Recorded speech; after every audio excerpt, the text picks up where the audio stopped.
That was his most impressive weekend of his Formula One career. By Ooh, far. that's a big statement. But it's right.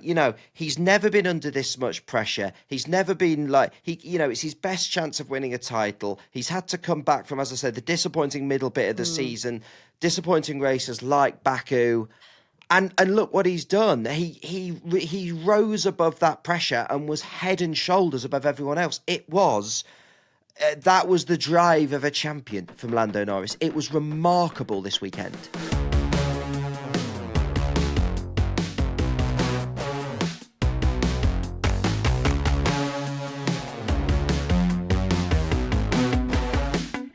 Hello and welcome to The Fast and the Curious. This is the Formula One podcast that previews and debriefs the race whilst also chatting to some of the biggest names in the sport. I am Betty Glover, and what a Mexican Grand Prix we have just seen. Wow, this could be massive when it comes to the championship race. This is massive when it comes to the championship. Our resident Formula One geek, Christian Hugel, is here. Christian, I absolutely loved it. I loved it. It was wild from start to finish. Did you enjoy it? I really enjoyed it because I didn't have high hopes. Mexico often isn't a thriller, and we saw little hints about why, in the sense it's really difficult to overtake. But actually, we've said this before in other races, sort of like Imola. Actually, sometimes when it's not too easy to overtake, that can be a good thing. We saw some last-ditch late braking. It really tested the drivers. And really, in terms of what happened, it was so simple for Lando Norris. He had one of those where he just off he went. He was in a different class of his own. Similar for Charles Leclerc until the end. And really, then behind then, it was a bit of a strategy mix. We all thought it was going to be one stop, then it ended up being two stop. So therefore, there was loads of chopping and changing, and it led to a really chaotic race. The headline being that win for Lando Norris, which we'll go on to talk about, because as you say, Betty, that feels absolutely colossal. It is. It's massive. So in this episode, we have got to talk about the title battle, of course, a busy race for the stewards as well, and brilliant Ollie Bearman. But first, we also just wanted to say thank you to all of you for a huge reaction to our episodes that we put out this week. A lovely chat with Esteban Ocon on Thursday, Christian, and also lots of our lovely listeners and viewers got in touch about our special chat with Susie Wolff. Yeah, we spoke about Formula One. We spoke about her life and sort of journey to her F1 practice session, which, of course, she did many years ago now. And then, of course, rising to run F1 Academy. She's absolutely fascinating. It's a great one. If you've not had time to listen to this, because you've listened to the preview and stuff, now we've not got a race next weekend. Great time to go back and listen. Fiona says, I want to be her when I grow up. Same. Fiona says, I'm 30. Hanny says, this video was very valuable for me as a teenage girl. Susie is such an inspiring woman. Cynthia says, I'm in awe of how amazing she is. And this is the standout for me. Fast and Curious long-timers will remember Greg James asking Toto Wolff at Silverstone on our first ever recording sessions 2 and a bit years ago. What's the time, Mr. Wolff? Toto was baffled. We thought Susie would get it because she's British. She does not. She also had no idea what we were talking about with the whole "What's the time, Mr. Wolff?" And we were like, "Is it just an English thing?" We've had messages from Australia, America, Canada, New Zealand, and more saying they all played "What's the time, Mr. Wolff?" as a kid. Toto and Susie both didn't have a clue. That's the standout. It wasn't just us, mate. We weren't going mad. But yeah, go and check out that episode during the week if you missed it. Thanks to Susie. Really great chat. I feel like we should have said to her, it's dinner time. And then maybe it would have... I'm not sure that would have helped. I think if anything, that would have led to more bafflement. Anyway, you can go and have a listen to this. But let's talk about this race. Here is your top 10 in Mexico City. Norris took P1, his 6th win of the season, and the first for McLaren in Mexico since 1989. Charles Leclerc took second, his second podium in a row, and second as well. Verstappen hung on to P3. He had the most crazy race, Max Verstappen did. Just couldn't make it past Leclerc in the end. 4 was Ollie Bearman, a career best finish for him. His previous best result in Formula One was 6th, by the way. Piastri took 5th, P5, his 4th race in a row without a podium for Oscar Piastri. Antonelli 6th, George Russell 7th, Hamilton 8th, Ocon 9, and Bortoletto took P10. And this is how the title battle looks with 4 weekends to go, everybody, including 2 sprints. It's just so exciting. 1 point separates Lando Norris and Oscar Piastri, and then Max Verstappen is 36 points behind Lando. We're going to talk all about it. But Christian, what an end to the season we are going to have. Yeah, the title battle's on, isn't it? And there's been points of the season, Lando's engine failure we all talk about, when Lando accidentally crashed into the back of Oscar, or in, what was it, Canada, all these moments where we've thought, oh, that might rob us of the title fight. And it hasn't. It just looks like it is. I think it's going to, I thought all season it was going to the wire. And then when we had Lando's engine failure, I thought, oh, maybe it won't.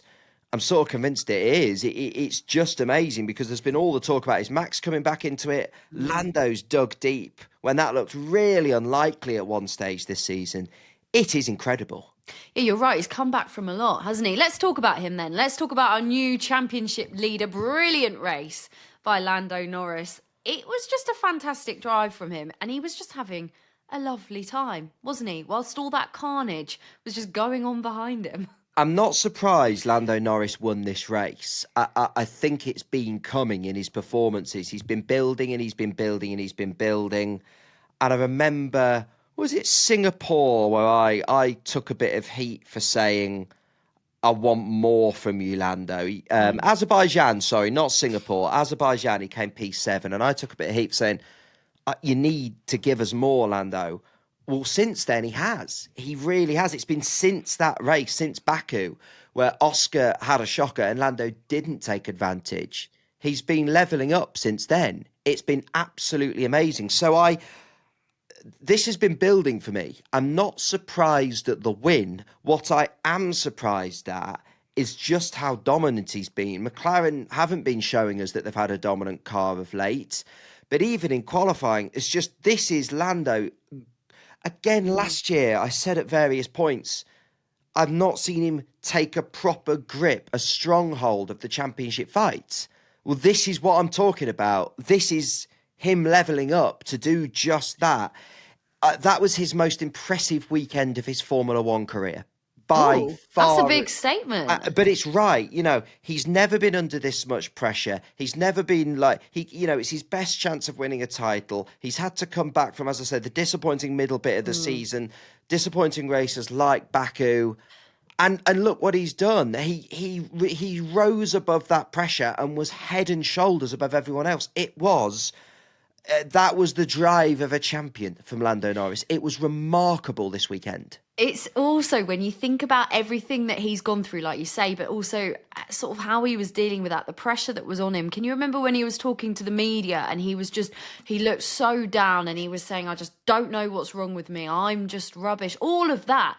Now look at him. He looks like a completely different driver, doesn't he? Yeah, that all just seems so far in the past. That Lando Norris who was beating himself up, who just seemed at a loss to explain why he didn't have the pace of his much less experienced teammate. That seems a long time ago now. Yeah, he does seem like a completely different driver, doesn't he? So how do you think he's come back into this? How has he fought his way back into this title? I think it's been a real theme, Betty, of racing drivers we've had on this podcast this season that say when things are against you, do nothing different. We don't know. We don't have access. I'd be interested. We normally get to speak to Lando at the start of a season. I hope we get to speak to him either at the end of this one or the start of next, because I will be so interested to ask him, have he changed anything mid-season? Because it doesn't look like he has. It looks to me like he's just dug in. It looks to me like he definitely, I think, has learned to cool the pressure on himself, as I just mentioned. That's one thing. But I keep saying this about Oscar with the patch he's in. I just think when you're as talented as these guys are, all Lando's done is take it weekend by weekend. I'm just going to not focus on the championship battle a minute. I'm just going to come into this weekend and do the best I can. And what I've been so impressed with Lando is how relaxed he's been in that. So I'm not thinking about too much about the title. I've seen him in the pen a lot. Races I've been at where I've been loitering and listening to his interviews where he's just been like, I'm just doing what I can.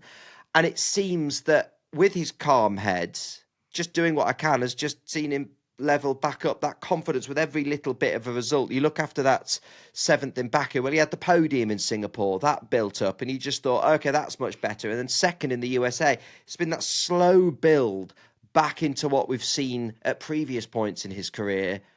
I'm so impressed with him. He's just built back slowly but surely, rebuilding that confidence race weekend by race weekend. I wonder if it's also just believing in himself as well, because I don't know if he quite had that belief at certain points, and that feels like it's a switch that has just changed. As soon as you start believing in yourself and you're confident and you believe you can do it, that starts showing as well, doesn't it? And I don't know, I'm very impressed by his mentality. And we're going to talk about turn one, the carnage and how wild it was at the beginning of this race. But I guess we're talking about how headstrong Lando is, and he just like flew through that. All that carnage was happening behind him, and he just sailed through. He was absolutely fine. So your last question was, how has he come back into this title race? This is a real practical example of that.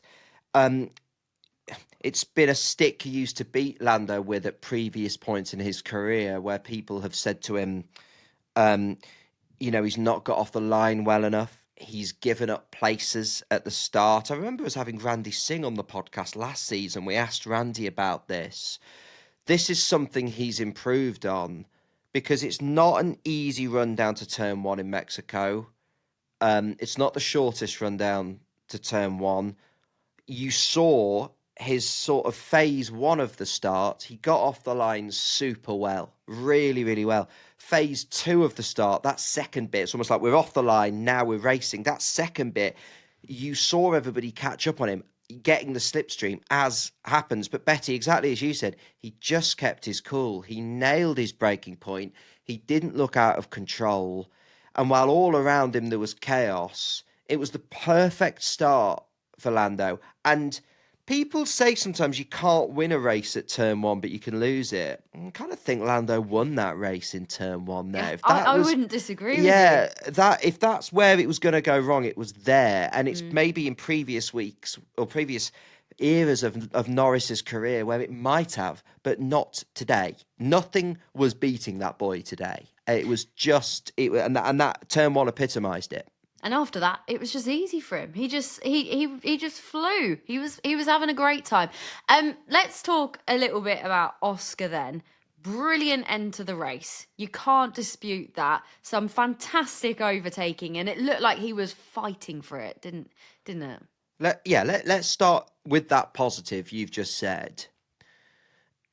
Considering the weekend Oscar's had, which I want to talk about, that was a really impressive end to the race for me. He dug in and pulled off. Betty, we said at the start about what an exciting race it was because it's difficult to overtake in Mexico. So he was able to put in brilliant moves on Ocon and Russell. Ballsy, gutsy, brave moves, which are not easy to do at the best of times, let alone when you're fighting for a title, let alone when you're in a bad patch and have had a bad weekend. For me, Tom Stallard's amazing. He doesn't need me to, nobody around Lando's teams need me to tell them what to do. But if I'm Mark Webber, Tom Stallard, any of the people around Oscar, I'm saying, that's a reminder of what you can do, Oscar. And this will come back. I keep saying this. I said at the start, I remember when Oscar won a race at the start of the season, I said, he's going to be a world champion. I still think that. Nothing of what we've seen has changed my mind. Oscar will win world championships. I firmly believe that. And that was just a little reminder of that even though he's in a bad patch, and we've just spoken about Lando having a bad patch and how he's brought himself out of it, eventually Oscar will come out of this too. And that is just a little bit of green shoots of like, that's brilliant, mate. That's what you're capable of. What we must say is, unfortunately, to lead him to that, yes, it makes it impressive that he's done those moves after the bad weekend. Pace-wise, Oscar was miles off it this weekend. And that's why? I just don't understand. Again, we've got new listeners joining us all the time. All these drivers started in karting, which is what I was lucky enough to race in at the start of when I was younger. And we used to have nothing from what F1 drivers have, but we used to have little screens on the steering wheel, so you'd see your lap time. There was nothing worse than it's a Saturday morning. You go out for first practice, you bomb a lap in, and you think, that was great. Oh, I'm on this. This felt brilliant. It's going to be a great weekend. And then you look at the screen on the steering wheel and you're like, oh, it was slow. Why? And then you get back in and you say to your dad goes, a bit off it there, mate. What's up? And you go, I don't know. That's the worst feeling that anybody who's raced, you'll have had that at some point. And Oscar's interview in the pen after qualifying, where they asked him, why are you off? He was just like, don't really know. That's so tricky for a racing driver. And he'll be able to look at data. There'll be something that they've got that we didn't when I was racing was telemetry, data that goes, you are not as quick as Lando in this bit or that bit, or you could carry more speed in that bit. But sometimes that just doesn't feel possible. So it's the trickiest thing when you're Oscar or when you're anyone in this situation to just not know why you're slow. And that was Oscar this weekend. In every interview we did, it's just, I don't really know because it doesn't feel too bad. And that's grim. I go back to what I can say before, Betty. It doesn't last forever. These people don't lose their talent overnight. If you're Oscar Piastri, you just need to stick with it and keep, as you said earlier about Lando, Betty, just believe in yourself. It's going to come back. It's a long season. I think we're just seeing a very rare thing for Oscar Piastri's career. We're just seeing a little bit of a drop in form, but form is temporary, class is forever. It will come back.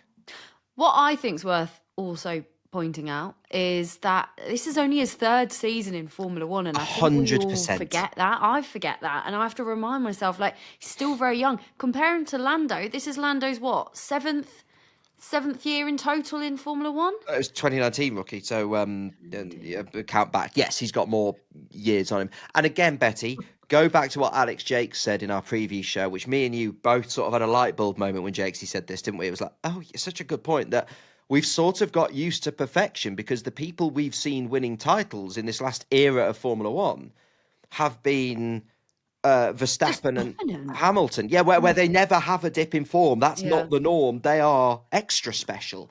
So dips in form are going to happen. You can't move for it on social media. Well, my social media is full of this. Is Oscar Piastri fans saying that there must be something wrong with his specific car. Is this the case? No, categorically it isn't the case.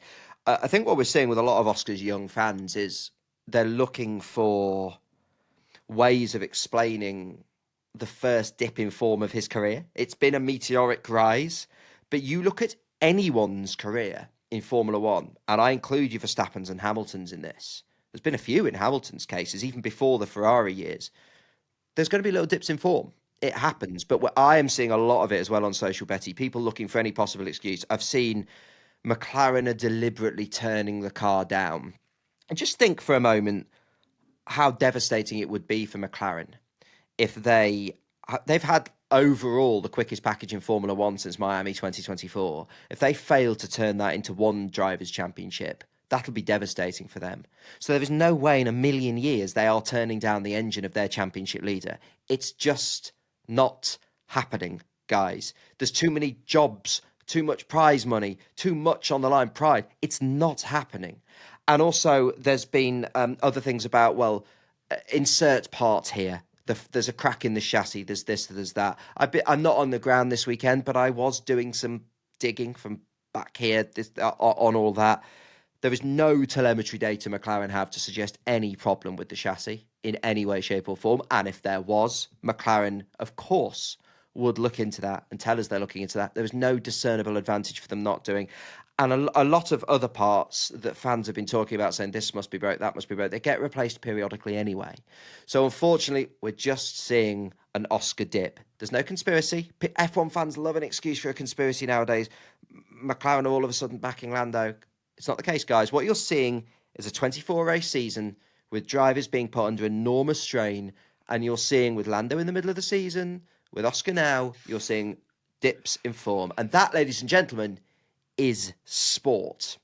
It's not. Sport. It is sport. But Betty, you're at football matches every week. You see some of the world's best football. Hello to our American listeners. Soccer players. You see all that. You see some of the greatest football players in the world, and you see some of them, even strikers like Erling Haaland, who was generational for Manchester City. Even he has been through patches where it's just not quite gone for him. Look at Liverpool. Liverpool. They were champions last year. Yeah, it's sport, and there's no conspiracy to it. It's sport, but yeah, McLaren are not sacrificing Oscar Piastri. I can't. It's a bit mad we're having to say that, but yeah, no, that's not happening, guys. Well, we've got so much more to talk about, and we'll also talk about where all of this leaves us with the title battle after the break.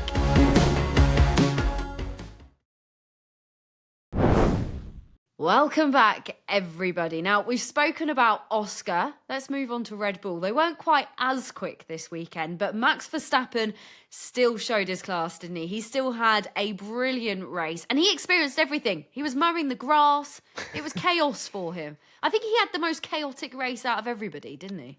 He did. You're also seeing maybe a bit more maturity from Max, that when there was a bit of chaos going on the radio with GP pressing the wrong button, which we'll talk about later, Max didn't get stressed about that. He just said, I can hear you, mate. That's not right. We'll talk about that in a bit.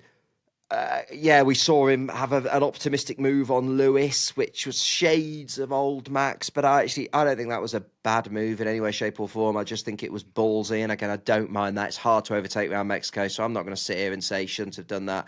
I thought you saw a generally composed Max Verstappen, and they made the one-stop work where everybody else around them made the two-stop work. And it's another one where I'd never write off Max Verstappen, because I'm sat there on that 40-odd or whatever it was thinking, what on earth are they doing? When are they going to pit him? This is just not going to work. And credit to the Red Bull strategy team, Hannah Schmidt and all the team at Red Bull. Masterstroke of a strategy. It worked. It keeps Max in contention just. And of course, if you want anyone to execute it, it's going to be Max. We're in a position at the moment where I don't think anyone's got a car that's going to win 5-6 races in a row. Red Bull have made the car better, but it probably didn't quite suit them. It clearly... Mexico, right from the off, all weekend, you looked at it and thought, they're not quite as comfortable here. They've not quite got the advantage they had, say, in Italy, in Baku, in Austin. So, yeah, it wasn't a win, but it was still impressive from Red Bull. It was still impressive from Max. It was indeed. Right, so, Christian, 4 races, 2 sprints. 1 point between Lando and Oscar. Max is 39 points behind. He's still in this title race, isn't he? Yeah, he is, because you can get 25 points for a win. I actually think it's massively significant, this race for the title. But actually, everything I said in the preview show when we were having this chat with Alex, I actually stand by everything I said. I said if you were going to push me for somebody to win it, I would say Lando. I still do. Alex Jake said it needs something to happen to the McLaren boys for Max to be properly in it. Yeah, that's still the case. That, what was it, 30-something gap that you said at the top of the show, Bessie? I forgot. 39, thank you. Yeah, it still needs a similar Austin Sprints thing to happen for Max to truly be in it.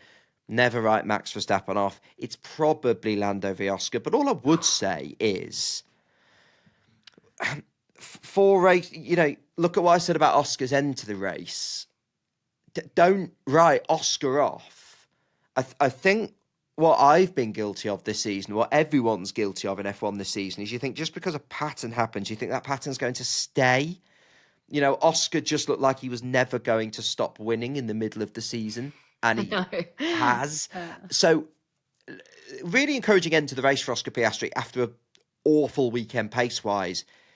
It's really far from beyond the realms of possibility that he turns up in Brazil and looks good. All of a sudden, Lando pulls out this win. Oscar does the same. And all of a sudden, with 3 races to go after an Oscar win, it looks great for Oscar again. It's far from over. I don't think we're just going to get a procession for Lando. I think it's so bloody exciting. It's so exciting. Oh, it's a fantastic championship battle. It really is. And also, we've got 2 brilliant tracks coming up. Brazil is a corker of a racetrack, or usually throws up a brilliant Grand Prix. Vegas, we've only had 2 of them. You've got the unusual factor that it's so bloody cold there that it is possible to overtake on this unique circuit.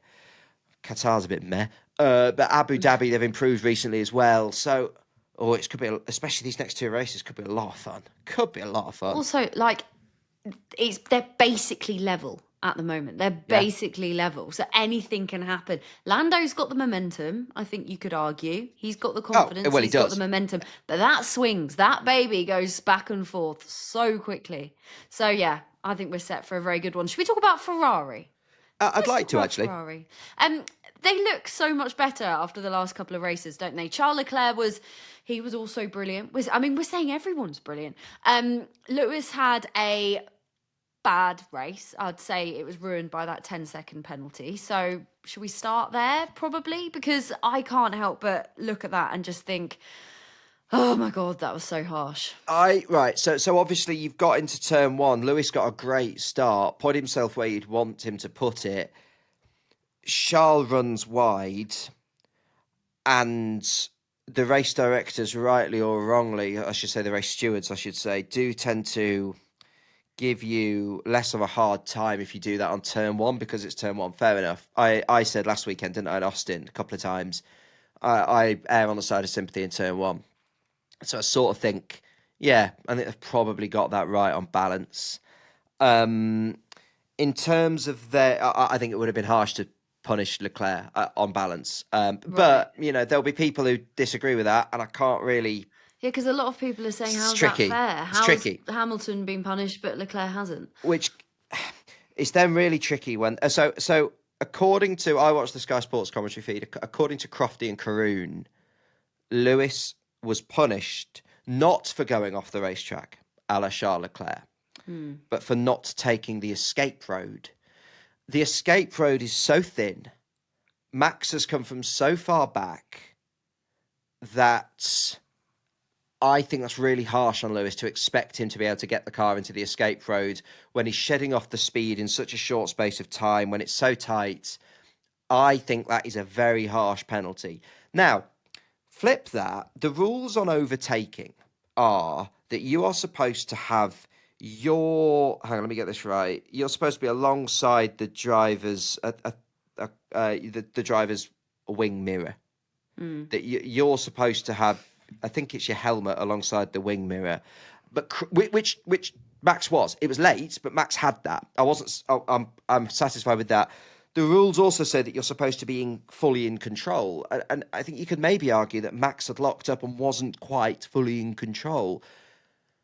Now, I'm not saying Max should have had a penalty. I don't think he should. I love that he had a go. I love that it was gutsy, bold overtaking. We should be encouraging that. I just think it would have been really harsh to have given Max a penalty. They didn't. Fine. I think it's really harsh to have given Lewis a penalty. Yeah.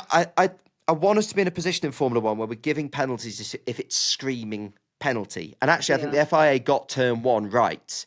It's, again, going into VAR in football where it's the clear and obvious error, where only re-referee the game if we absolutely have to. I sort of want it to be the case with Formula One. So I think it's really, really harsh on Lewis, full stop, but particularly harsh as I suspect he'd have been on the podium without that.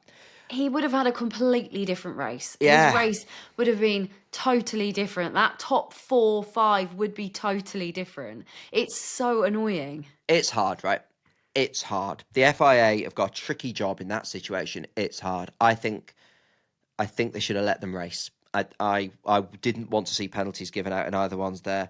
Where they got it wrong today, the FIA, I wasn't on the track, obviously, but again, we have to go on us at home. We have to go on the commentators who have better angles and more screens than us. David Croft and Corinne Chandler were adamant that Carlos Sainz's car was out of the road. This me off. Sorry, this was awful. No, it's ruined. I loved that race, but the ending ruined it for me. That stupid virtual safety car did not need to happen. And I've been said on this podcast we should be cautious with safety. It didn't seem to me that we needed that. So no, I agree with you there, Betty.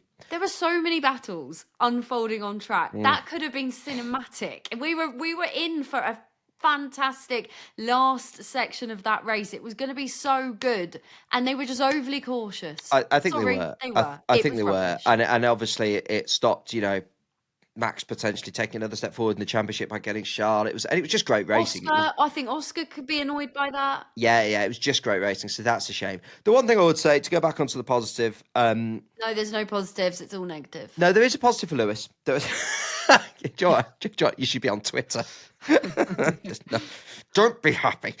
The positives I would take for Lewis Hamilton is, as Ferrari's competitiveness has improved this season, Lewis Hamilton has been right up there. And actually, at some points this weekend, looked the more competitive Ferrari. It was damn close between him and Leclerc. And I suspect, I mean, it's all if buts and maybes, I suspect without that penalty would have had his first Ferrari podium. In reality, of course, he wants the monkey off his back in the sense of the record of the Ferrari driver with the longest podium. Of course he does. But in the grand scheme of things, it doesn't matter. What we're looking for Lewis this year is next year, I should say. What we're looking for Lewis is next year, where, of course, as we've said all season, the advantage that Charles has learnt this car for many years goes. We're seeing that as Ferrari gets more competitive, Lewis Hamilton gets more competitive, and that is optimistic going into next season, because this is a man who probably isn't still at his very peak in terms of how he was when he was 33, 34, battling for championships. But if he can be up there with Charles Leclerc next year, who is this massive talent, who we know is capable of fighting for a championship, that bodes very well for Lewis in his 40s. So there are positives, just like there were from Austin. There are positives to take from Lewis Hamilton. I think he can class himself as unlucky today. Oh, so unlucky. So harsh. Okay, well, we are going to take another quick break. I'm going to still fume about the virtual safety car in the meantime. And when we're back, we can talk about Ollie Bearman.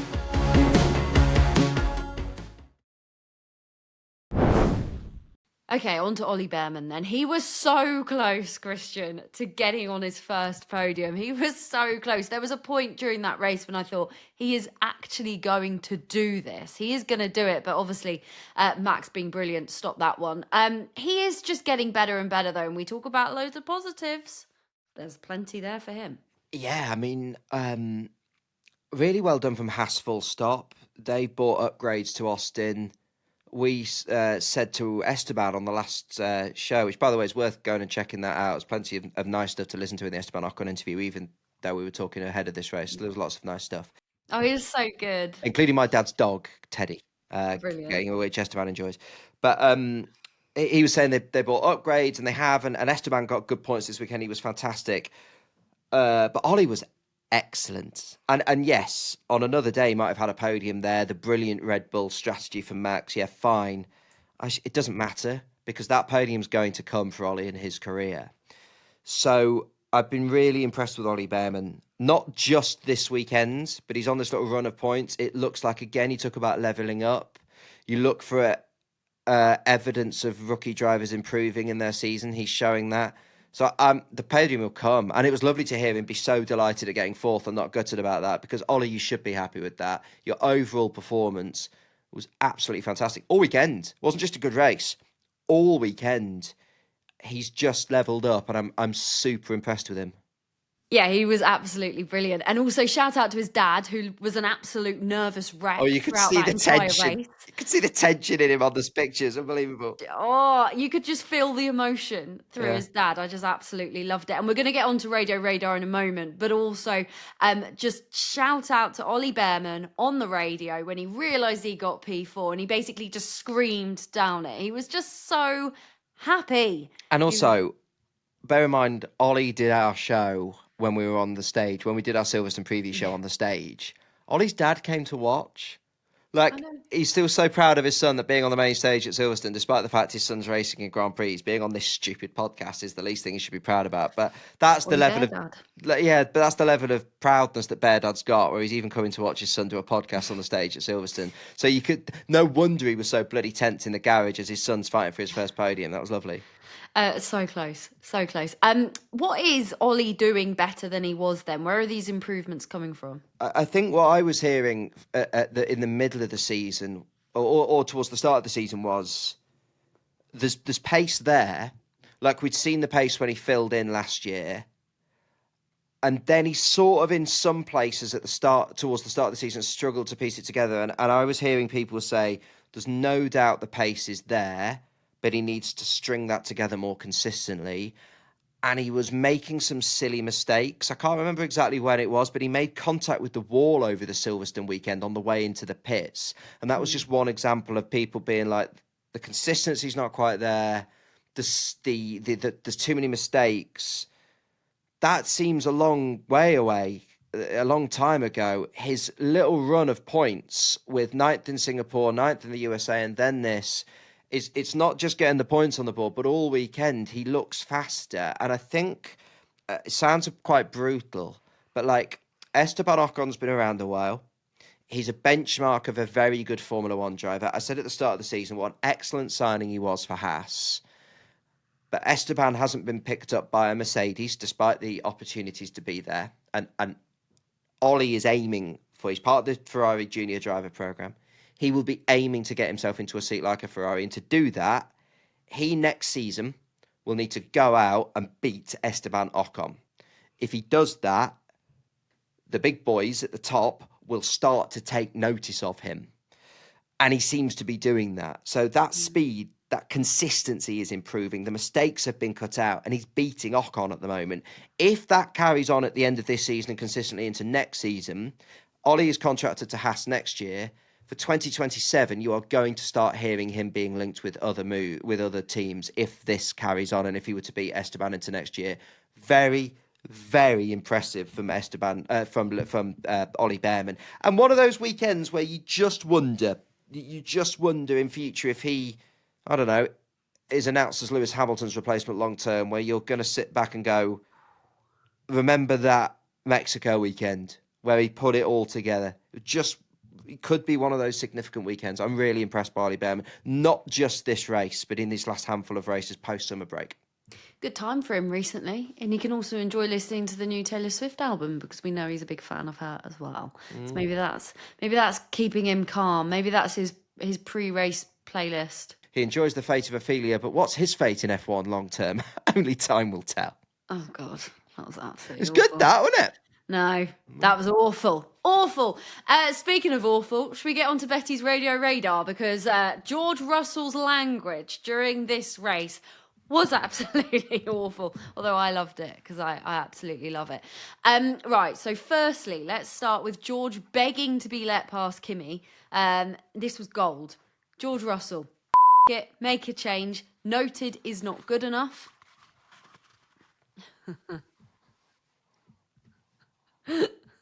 What? Oh, what? Good. Where'd you get this from? Do you want, for people listening, do you want to explain what I've got? What's it called though? I actually don't know what these masks are called. So you're wet. So basically, George Russell went and watched some racing with a mask on in disguise. But I can't remember the name of the mask. It's got an actual name, hasn't it? Well, I've decided I want one of these masks because I was jealous. Right. And I thought it was quite look for George. I thought it was quite cool. I just put into Amazon Mexican mask. Mexican Halloween mask. And it arrived the following day. They have a proper name. They do, but I can't remember what it is. Anyway, brilliant. George Russell in disguise, watching the Formula One. But I think for the rest of the season, every time we talk about George, I wear this. Well, you could do, yeah, absolutely. It's a pretty one. Got another one. Got another one. Oh. It was a 2-pack. I'm not fully sure why. He needs to work more weekends. Oh, I prefer that one, actually. You prefer that one, do you? Yeah. That's lovely. Anyway, I'll do this like this while we're talking about George. Well, you can't really hear you properly. Yes, you can. Well, if you're listening to this, get on YouTube and have a look at the state of Christian right now. I look fit. Yeah, do you? I look stunning. Anyway, so George Russell goes, it, make a change. Noted is not good enough. And then he goes, I've got more pace here, hinting at team orders. What? It's quite hot. I'm going to take it off. Yeah, take it off. And then the engineer was just like, okay, you're free to overtake. And then lap 41, this was brilliant. I've got a beep McLaren up my... Want me to let him pass? Engineer, no thank you. Russell, I was just checking. Finally swap positions on lap 41. Christian, it was brilliant. It was gold. It was a lot of fun. And yes, it was a lot of fun. Because George was getting very irate, and let's be honest, we always enjoy people getting irate on the radio for Radio Radar. And at first, when George's race engineer was like, well, he can pass him, I was like, yeah, fair enough. But then I sort of thought to myself, no, you're being daft here, Mercedes. You've messed this one up because it's really difficult to overtake in Mexico. Oh, right, so you want your drivers to... Like, Kimi Antonelli can't pass a Haas Fact. And for all Ollie's doing a great job and all Haas have bought upgrades, the Mercedes should be passing the Haas. Kimi clearly isn't getting anywhere near the Haas. George is going, I'm loads quicker. So it's like, all right, guys, you're sticking and going, well, you can overtake. What? You want those drivers to do a potentially risky move on a track where it's really difficult to overtake, losing them not only time to Bearman in front, but Piastri behind. George is right, guys. This makes absolutely no sense. And actually, well, if Toto's not there for the weekend, guys, someone needs to take control of this, because basically you've got George Russell being team principal from inside the car. So, all right, Toto, you can have a weekend off, but someone needs to take control, because it seems like George was.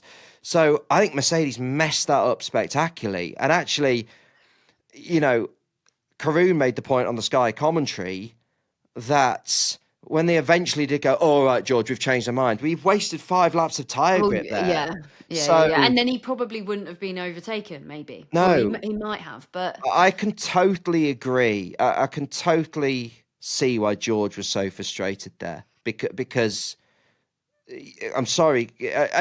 Now, we should also point out, we only get select radio messages on the feeds. Obviously, it all goes to F1 HQ at Biggin Hill, and somebody's there deciding what to show us. I hope somebody was saying to Kimi, you've got to get the hurry up now, so we're going to let George past. If we should have maybe heard that, if that was the case. If not, Mercedes should have done that. But they should have done that. They've wasted an opportunity there, Mercedes. And there's me turning around and saying, I think Mercedes will be in a position next year to fight for championships. Well, fortunately, this doesn't really matter because they're not. But that's the sort of thing where next year, guys, you need to get that sort of thing sorted if you're going to be in championship contention next year. Because I sympathise with George there. That wasn't great. Well, I think if Toto was there, maybe that wouldn't have happened. Well, I don't know, because Toto will be watching and it'll be only a text message away. I just think somebody needed to make that decision of, no, Kimi, you've got 2 laps to close in on Bearman. No, you're not doing it. Right, tell you what we're going to do. We're going to give George a go. I just don't see why they stubbornly stuck in. It just doesn't make any sense to me. But it did give us great radio content. Good banter, wasn't it? Yeah, it was. Do you know what? George Russell, best radio radar. It was filthy. I loved it. Brilliant. Another one that stood out. Actually, do you want to read this Red Bull one? Yeah, so I was very confused by... I think what it does show you is that GP, Giappero Lambiase, who is Max Verstappen's race engineer, always, even when Max is him, it always sounds so calm. But we had this moment where it's like, GP doesn't sound calm. Yeah.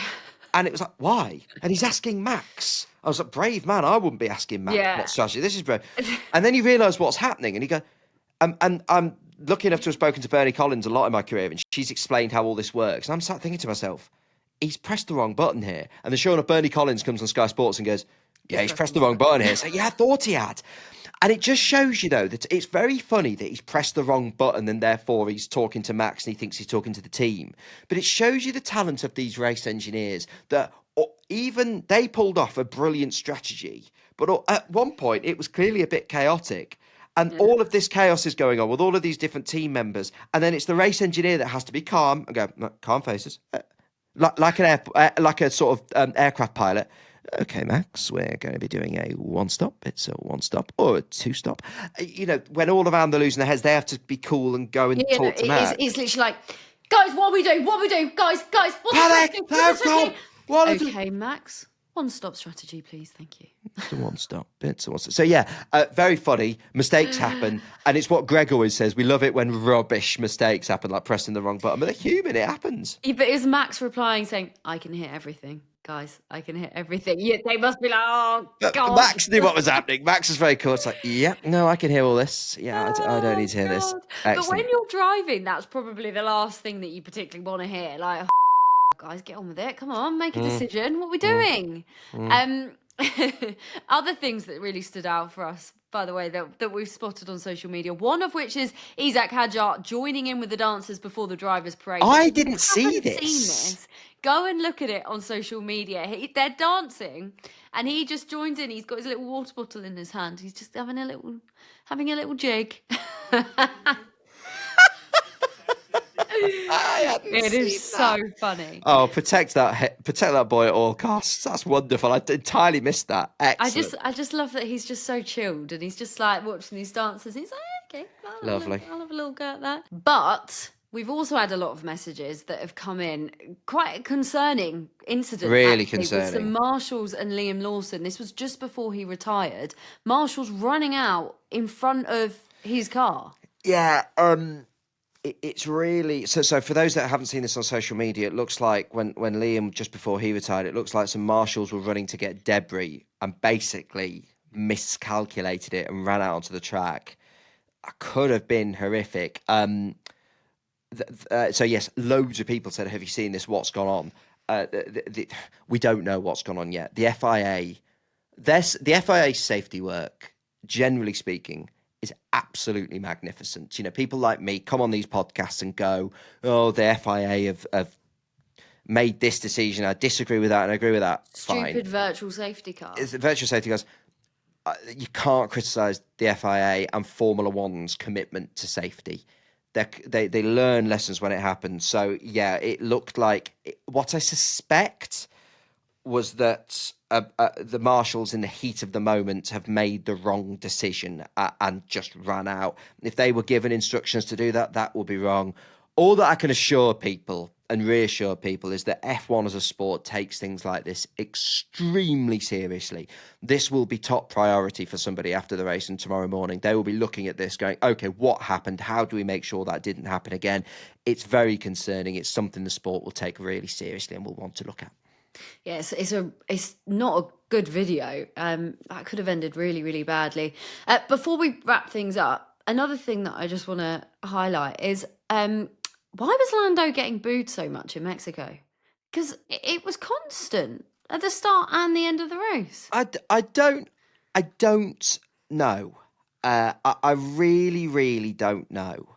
It's not needed though, is it? Come on, guys. It's just weird. No, it's not needed. It is weird.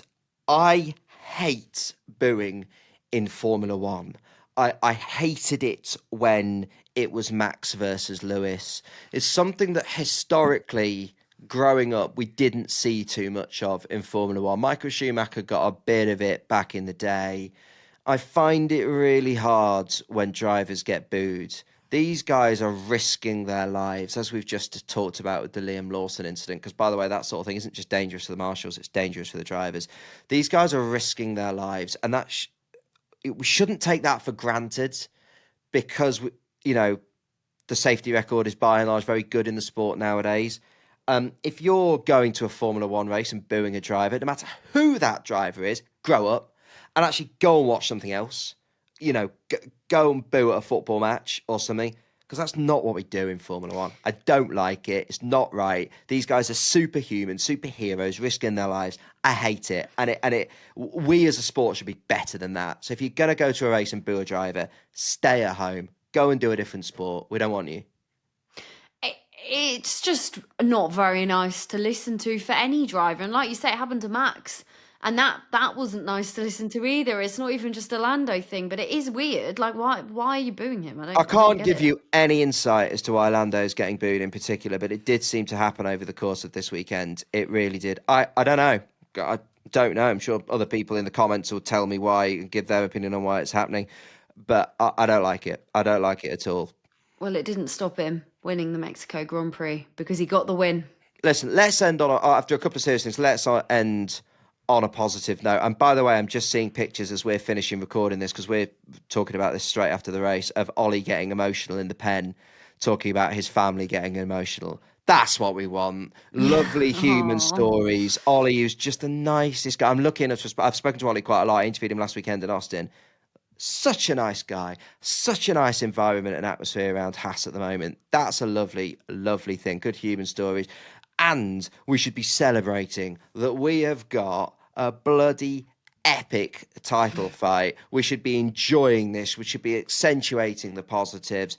We've got Lando Norris in the form of his life. We've got Oscar at the end of the race reminding us that he isn't going to be out of this yet. And he's achieved sensational things for, as you said, Betty, his third season in Formula One. We've got a generational talent in Max Verstappen snapping at the heels. We've had a race full of drama, excitement, strategy. It's been a reminder of why we love this sport. So a good weekend for Formula One all in all, and just a great battle that I'm delighted to watch play out in front of us.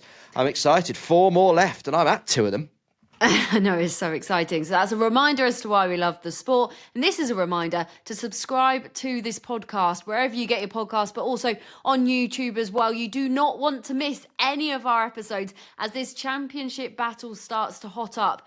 I mean, it has. It's hot, isn't it? It is quite literally hot. I'd say it's on fire. Actually. We'll be back to preview the Brazilian Grand Prix, where Formula One broadcaster Jenny Gow will be with us. Formula 2 commentator Chris McCarthy will be with us for a debut on the Fast and the Curious, the voice of the junior series nowadays. We're doing a nice little thing with them. We'll talk about that close to the time, but we'll also, of course, preview the Brazilian Grand Prix, and then we'll be back after it. But if there's anything that you were unsure of from this race, anything that doesn't quite make sense to you, anything you think we've missed, drop us a message, Fast Curious Pod, because we will be back before you know it to talk about all things Brazil.